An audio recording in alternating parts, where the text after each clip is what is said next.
It was a beautiful morning on the island of Sodor. Thomas the Tank Engine's blue paint sparkled in the sunshine as he puffed happily along his branch line with Annie and Clarabelle.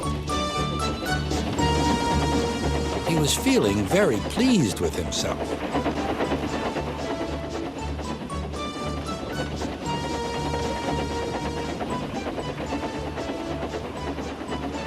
"Hello, Thomas," whistled Percy. "You look splendid." "Yes, indeed," boasted Thomas. "Blue is the only proper color for an engine."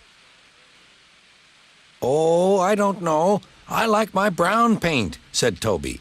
"I've always been green. I wouldn't want to be any other color either," added Percy.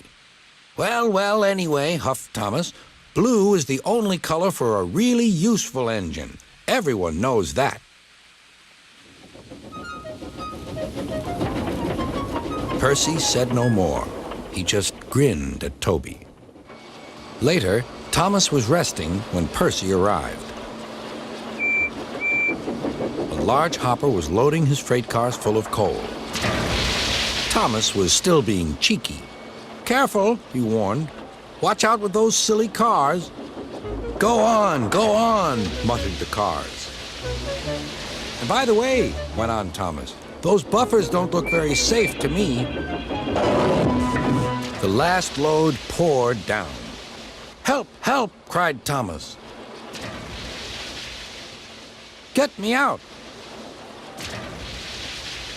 Percy was worried, but he couldn't help laughing. Thomas's smart blue paint was covered in coal dust from smokebox to bunker.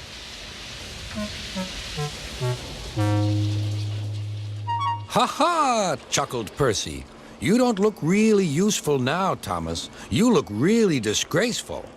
"I'm not disgraceful," choked Thomas. "You did that on purpose. Get me out."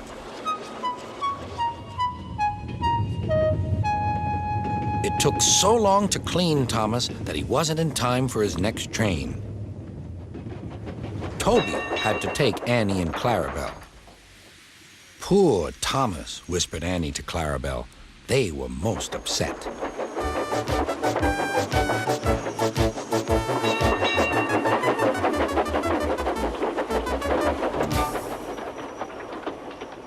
Thomas was grumpy in the shed that night.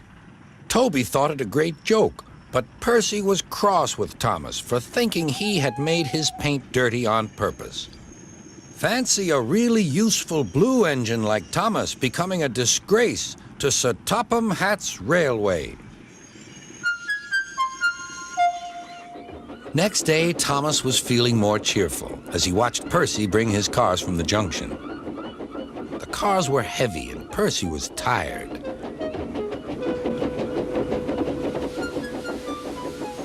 "Have a drink," said his driver. "Then you'll feel better." The water column stood at the end of the siding with the unsafe buffers. Suddenly, Percy found that he couldn't stop. The buffers didn't stop him either. "Oh!" wailed Percy. "Help!" The buffers were broken, and Percy was wheel-deep in coal. It was time for Thomas to leave. He had seen everything. "Now Percy has learned his lesson, too," he chuckled to himself.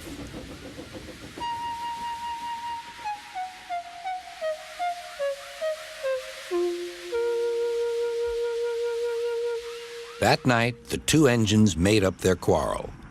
"I didn't cause your accident on purpose, Thomas," whispered Percy. "You do know that, don't you?" "Of course," replied Thomas, "and I'm sorry I teased you. Your green paint looks splendid again, too. In future, we'll both be more careful of coal."